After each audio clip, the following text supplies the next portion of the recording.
Isa po ang nutrition na binibigyan po namin pagpapahalaga. In fact, kasama po ito doon sa aming HEARTS program na H that has something to do with health. Isa po sa binibigyan din natin ng malaking budget ay ang ating nutrition program. In fact, sa 2010, ang binigay nating budget dito ay 4 million. Kanina, si Ma'am Cynthia ay nagbigay sa inyo ng datos ng latest standing ng ating nutrition program. Ganun din po sa mga bata natin na matuturing po natin ng kulang sa timbang o malnourished.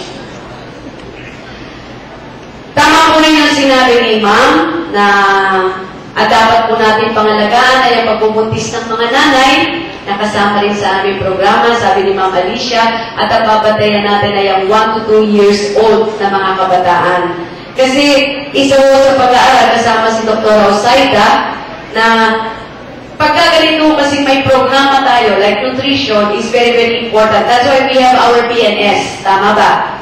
Kumbaga sa barangay health workers, ito yung kabalikat natin para tumutok sa pangkalusugan. And we have the BNS because it is very, very important na mapangalagaan po talaga ang kalusugang pang-nutrisyon ng mga kabataan.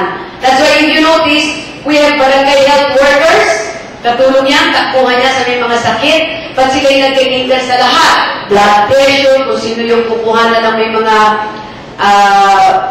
upper respiratory ailment, may ubo, and then sa BNS is more on nutrition. And then daycare workers ay more on education ng mga preschoolers. So kung pupunahin nyo, sabi ni Ma'am Ramos, we start sa mga batang 1 to 2 years old hanggang tinatawag nating formative age. Ang akin lamang po, siguro itong more on our second term, siguro we can enhance o mas improve pa po natin yung ating programang pang-nutrition sa mga bata. A little improvement, Mr. Dihan, under the PACT, Doktora, hindi po ako konting happy. We can improve it. We have time, we have 3 years to enhance it more.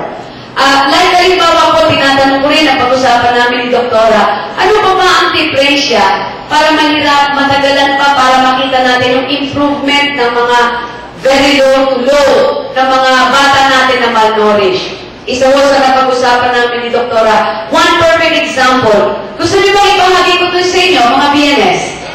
Siguro kasi magtutulungan tayo dito. Kasi pwedeng lagyan ko yan ng budget, may programa, pero hindi ko kayang bantayan ang bawat isang kabataan na nangangailangan ng tulong pagdating sa malnourished. Tama po ba? Kayo po ang hinihingan ko ng tulong dito. And one perfect example na napag-usapan namin ni Dr. Osaida, kahit anong nutrition ang ibigay natin sa mga bata, pangangalaga ng lulutuan ng masustansyang pagkain, isang nagiging depekto, which binanggit ni Ma'am Ramos. Meron tayong malnourished, pinakakain ng tama, binibigyan ng tamang nutrisyon at tamang gulay. Wala namang tamang immunization. Hindi tama yung injection na ibinibigay sa mga bata pagkapanganak. Tama ba? So kahit pa paano may kakulangan at may expect natin na may hirapan tayo talagang buuin yung tinatawag natin pangangailangan ng bata. Which again, Ma'am Ramos she made mention like zinc, vitamin A na kailangan ng mga bata. At itong immunization, di ba? Yung mga kaedad ko rito, nung bata tayo, meron tayong kompleto. May mga bakuna, may polio, tama ba? So even if we have this nutrition program, kung meron pa rin kakulangan sa pinanggalingan o background ng bata, hindi pa rin natin masasabing tayo kumpleto o matagumpay ng 100%. Bakit hindi nabibigyan ng tamang monitoring yung mga nanay na buntis hanggang mga anak para masiguro na yung tamang immunization sa mga bata ito'y nabibigay dahil meron naman po tayong programa dyan. Ay na-reporting po sa akin, kuminsan yung mga nanay daw po ang ayaw. Yung lalo na raw po, yung mga tatawid pa ng ilog, yung mga nandun sa dulo, ay sadya ayaw daw ipa-ediksyon yung mga bata. At meron pa raw pong nagsasabi, ay ayaw namin at hindi magandang epekto sa bata at lalag natin. Tama po ba? Pumalakpak na po kayo kung tama ang aming observation. Ay ito naman ay maling pagkakahulugan. Tama ba? Ito naman ay hindi naman ito sa pilitan, pero responsibilidad. Tama ba? Ang akin po sa tingin, it's just a matter of kakulangan lang ng tamang impormasyon sa mga magulang na ito. And I personally believe it's just a matter of monitoring and tutok. Ipaliwanag sa mga magulang. Meron kasi yung talaga mga injection na nilalagay sa bata. Ipapaalam sa magulang yan. Sumurin bilang nanay maiintindihan. Pero parte ng immunization talaga pag ineksyon sa mga bata, ilalad natin. Tama ba? Eh yung may informasyon lang sa nanay kasi yung ineksyon na inilagay pong yan nanay ay dyan po pag nilagnat ang bata ay isang mapapatunay na umaanggan yung kanyang immune system at tumagalap. Tama, doktora? Nararamdaman natin yung improvement, pero sana sa ating mga barangay nutrition scholar, kaya pa ba natin ito mas mapatagumpayan pa? Kaya ba? Kaya ba? Hinihingi ko lang po ng tulong ito.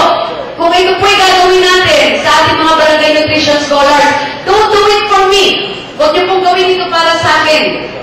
Ako'y nakikiusap lamang, gawin natin ito para po sa mga pamilya na inyong inaalagaan sa inyong barangay at komunidad. Dahil ang makikinabang nito, hindi po ako. Ang makikinabang nito ay ang nakinabukasan na baranggenyo sa lalawigan ng Batangas. At yan ay wala iba, kundi ang mga anak ninyo na nasa barangay.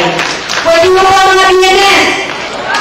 Maki-enhance pa natin. Anything to do na may improvement o magbantay sa barangay, eh siguro at a child.